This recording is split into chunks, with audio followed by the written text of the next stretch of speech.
RSSകാർ നടത്തുന്ന കൊലപാതകങ്ങളുടെ മുൻപിൽ നിങ്ങൾ നിശബ്ദത പാലിക്കുന്നു. ഏതെങ്കിലും ഒരു RSSന്റെ കൊലയാളി കൊല്ലപ്പെട്ടാൽ അതൊരു വലിയ പ്രശ്നമായി ഉയർത്തിക്കൊണ്ടുവരുന്നു. ഇത് ശരിയാണോ? എത്ര കൊലപാതകങ്ങൾ നമ്മുടെ മുൻപിലുണ്ട്, അനുഭവത്തിലുണ്ട്. ഇന്ത്യയിലാദ്യമായി സ്വാതന്ത്ര്യാനന്തര ഇന്ത്യയിലാദ്യമായി ഒരു നിയമസഭാംഗം കൊല്ലപ്പെട്ടത് ഈ കേരളത്തിലല്ലേ? 969 കുഞ്ഞാലി. ആരായിരുന്നു കൊലയാളി?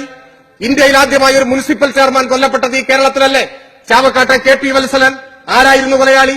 ഇന്ത്യയിലാദ്യമായി ഒരു പഞ്ചായത്ത് പ്രസിഡന്റ് കൊല്ലപ്പെട്ടത് രാമന്തളിയിൽ പയ്യന്നൂര് ഈ കേരളത്തിലല്ലേ? OK കുഞ്ഞിക്കണ്ണൻ.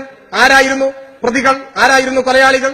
കേരളത്തിൽ ഇന്ത്യയിലാദ്യമായി ഒരു മുൻ MLA കൊല്ലപ്പെട്ടത് കൊടുങ്ങല്ലൂർ അബ്ദുൽ ഖാദർ അല്ലേ? ആരായിരുന്നു പ്രതികൾ?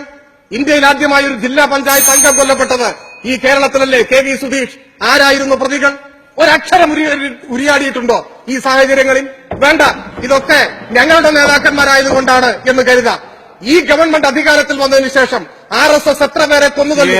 +2 വിദ്യാർത്ഥി അനന്ത് കൊല്ലപ്പെട്ടപ്പോ ഒരു സബ്മിഷൻ ഉന്നയിക്കാൻ നിങ്ങൾക്ക് കഴിഞ്ഞോ?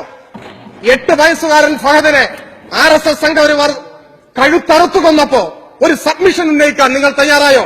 എന്തിനധികം പറയുന്നു, തൃശൂരിലെ കാഞ്ഞാണിയിൽ കോൺഗ്രസിന്റെ നേതാവ് സുരേഷിനെ പട്ടാപ്പകൽ അടിച്ചു കൊന്നപ്പോ കൂടെ കൊടിപിടിക്കുന്നവൻ കൊല്ലപ്പെട്ടപ്പോ ഒരടിയന്തര പ്രമേയം ഈ നിയമസഭയിൽ നിങ്ങൾ കൊണ്ടുവന്നോ?